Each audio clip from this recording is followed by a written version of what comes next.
L'annonce du plan de relance budgétaire de l'administration Biden, pour un montant exprimé en trillions de dollars, a déjà fait couler beaucoup d'encre.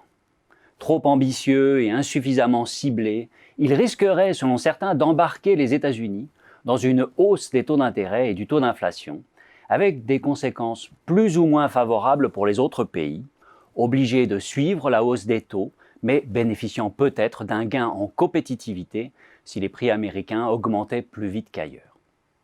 Vu la faiblesse actuelle des taux d'intérêt et des taux d'inflation mondiaux, on pourrait, à l'inverse, penser que les défauts du plan Biden en font toute la force. Parvenir à renverser la tendance à la baisse des taux et produire un choc de demande salutaire pour sortir l'économie mondiale de l'ornière dans laquelle la pandémie l'a entraînée. Ceci dit, la relation de causalité entre le plan de relance et les taux d'intérêt est tout sauf évidente. Comme on a pu le constater en 2020, les mesures d'urgence des États ont gonflé leur dette publique, tandis que les taux étaient maintenus bas, voire très bas.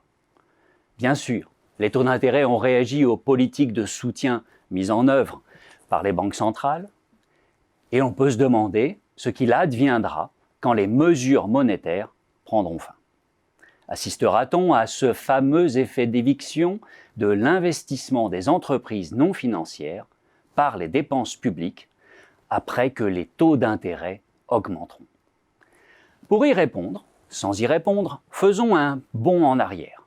Nous sommes en 1985 et un économiste célèbre du Fonds monétaire international, Vito Tanzi, fait paraître un article très important. Il montre chiffres à l'appui que la hausse des déficits publics aux États-Unis entre 1960 et 1984 a contribué à une hausse des taux d'intérêt de long terme, ceux-là même qui participent à déterminer les montants d'investissement privés.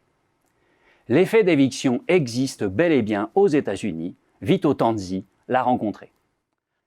1 an et demi plus tard, le Fonds monétaire international fait paraître une réponse d'un économiste du secteur privé, Peter Spiro, à l'article de Vito Tanzi.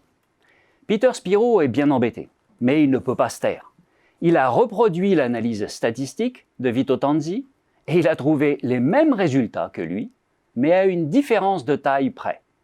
Peter Spiro montre que la hausse des déficits publics réduit les taux d'intérêt. Il ne les augmente pas. Comment est-ce possible?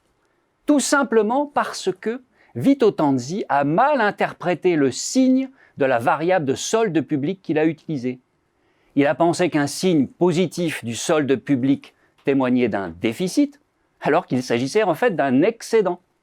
Il a donc montré, chiffres à l'appui, qu'une hausse de l'excédent budgétaire augmentait les taux d'intérêt aux États-Unis et qu'à l'inverse, une hausse du déficit budgétaire réduisait les taux d'intérêt de long terme, ceux-là même qui participent à déterminer les montants d'investissement privés.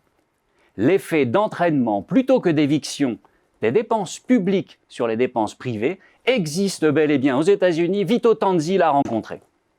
Je sais, ce n'est pas gentil de se moquer. Errare humanum est et tutti quanti. Et je dois même avouer que Vito Tanzi a eu l'élégance de répondre à son contradicteur pour le féliciter de son travail. Il s'est passé beaucoup de choses depuis le milieu des années 80, et également dans le domaine statistique. Ceci étant dit, les travaux empiriques plus récents continuent d'opposer l'effet d'éviction et l'effet d'entraînement de la dépense publique sur la dépense privée. Alors, oublions les présupposés mécaniques et ne nous emballons pas pour prédire le pire des politiques budgétaires mises en œuvre.